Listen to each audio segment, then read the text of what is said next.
apply that when the marestail small in that winter wheat crop.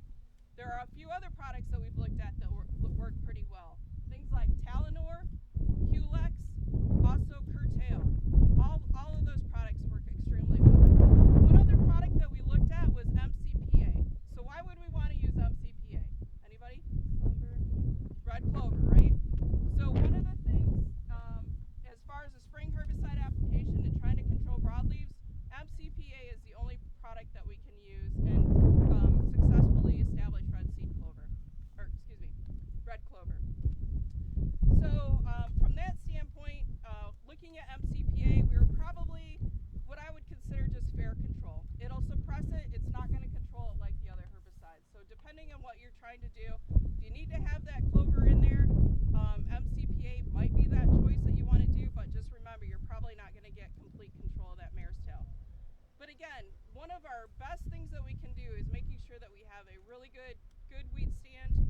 If we've got drowned out areas, you're really going to need to be looking at some of those different products. Another project that we've been working on is looking at what affects some of the spring herbicide applications that we might have. We've looked at about 9 different herbicide applications and coming back and planting cover crops after wheat harvest.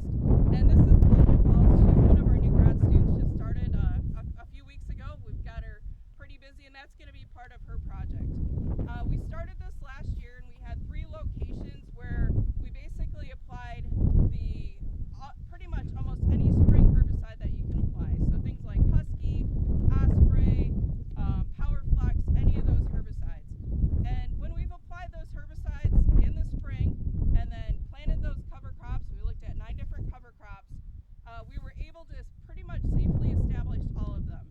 So I think at registration you probably picked up one of these handouts. And on the back we've got kind of a chart showing which ones were safe. There's a couple that there's some cautions on. We had some issues getting good establishment of the Austrian winter pea. So we're still looking at that and trying to see if we can get good establishment of that. But after 1 year's research, we've had pretty good establishment of most of those cover crops. We did have what I would say caution with planting oilseed radish after a Culex application in the spring. Another thing I do want to mention is a lot of time if we're using what we consider those bleaching herbicides, those group 27s, whether it's Husky or Talinor, with some of the clovers we can see them come up and they can have white edges on it. So I guess we could call that maybe a Michigan State a clover because they're a nice green and white. But by the end of the season, those clovers really established quite well, and that white growth around the outer edges, it disappears. So pretty much we've had some pretty good luck. I do want to warn you on a couple things. Again, we had this at 3 locations. Pretty much we looked at the time from the application up until the time of planting, which is usually about 100 days, or what we looked at was around 100 days. The other thing, remember last June, what happened? About the last week of June, most places, we got a lot of rain, right? A lot of rain helps break down those herbicides. So that's why we have to continually look at some of these different projects. So I would say we had about 8.5 to 10 inches of rain at those different locations, and we're able to successfully establish those cover crops. So again, that's why we're repeating this research to make sure that we can do that, even maybe under less rainfall. And again, we had 3 different soil types, 3 different environmental conditions. So those are some of the things that we've been looking at over the last couple of years. The other thing I want to talk about briefly is some of the grass weeds that were really starting to show up in some of our wheat fields. So as you guys have been scouting your wheat, is there anything that's really been showing up that's not a disease that you've seen or seen your neighbors maybe have? Anybody? Windgrass? You got windgrass up in your area? Anything else? Bluegrass. Yeah, rough stalk bluegrass, okay? That's one. Also, annual bluegrass can be another one. And brome grass, okay? So we're starting to see more and more grasses become an issue in wheat. So that makes us kind of think, okay, yeah, we're not going to be rotating to wheat again in that field, but we probably have it on our farm. So if we have it on our farm, we really need to be thinking about what are some of our options that we can do for grass control. For years and years and years, we basically said, oh, we need to worry worry about taking care of those broadleaf weeds. So, you might go out there and say, okay, all I got to do is spray Husky and I should be all set. But with a lot of these grasses, we need to be looking at some of these grass herbicides. So some of the big ones that we have that we can use are Osprey, which is an ALS inhibitor, PowerFlex, which is another ALS inhibitor. We also have Axial Bold, which is what we would consider an ACCase inhibitor. So we're looking at two different herbicide sites of action. One of the reasons I bring that up is with some of the grasses, and you start looking at other states or even other countries. So for example, somebody mentioned windgrass. Windgrass over in Europe is resistant to the ALS inhibitors, so they don't have that as an option. We have not seen that in Michigan, but it's one of those things that we really need to be thinking about. The other thing is, it really tells us that we don't have a lot to rotate with as far as trying to get good grass control. So, just be very cautious and keep an eye on making sure you get good control. The other thing with those different herbicides and some of the different grasses, some of those grasses are more susceptible to certain herbicides than others. So we do have in the weed guide a nice chart that talks about which herbicides go with which grasses and which ones they'll control. With roughstalk bluegrass, and again, the reason I'm mentioning that is one that is really starting to show up around the state. So just driving around the last couple weeks, if you look at a wheat field, you see that most of our wheat is green. If you see any gold out there right now, you have roughstalk bluegrass. So I need to think about how am I going to control that next year. So, and some of the stuff that we've done, the herbicides that have been the most effective have been things like Osprey and also Axial Bold. We've done fall applications once the wheat has been up, and usually the roughstalk bluegrass starts to germinate.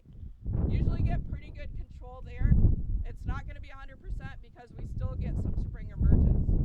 The other thing to think about is this weed is going to grow really fast in the spring because right now, as you see it, it's already matured. So it's one of those things where we have to start or think about it early, get those applications on early.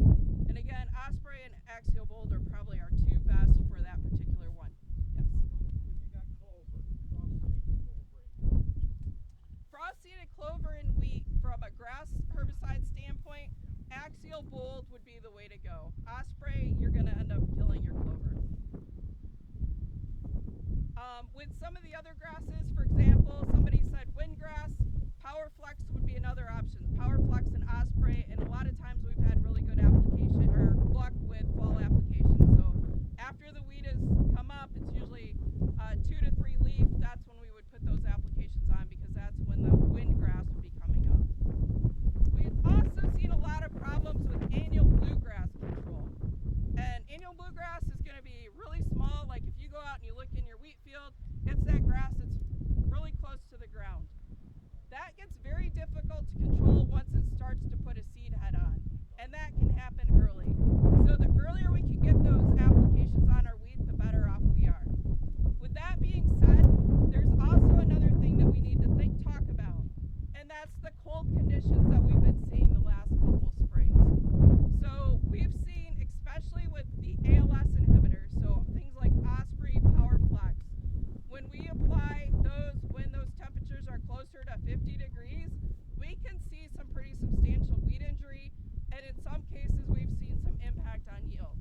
So again, remember, temperature is very important. So, I'm throwing a lot of stuff out there, but early applications are great, but it's got to be at the right temperature. If it's too cold, we can really cause a lot of injury to some of that wheat. A lot of those grass herbicides can be tank mixed with the broadleaf herbicides that we're using to control some of the other weeds like marestail. So, a yes. question about using Osprey or PowerFlex fall versus spring. Then looking at the temperature problems, do you recommend fall applications over spring applications, or just wait later in the spring till you have problems? Yeah, that's a great question. So the question is fall versus spring applications of either Osprey or PowerFlex. So when we've had fall applications, we've had really good luck with controlling windgrass. We've had probably what I would consider, and with PowerFlex, it's not as strong on roughstalk bluegrass. Osprey would be stronger. But we do still get a little bit of spring emergence, so you could still have that as an issue. So it's kind of whatever weed you're trying to go after. So some of those fall applications work well. And then again, it's just really important to be cautious of the temperature if you're doing early spring applications.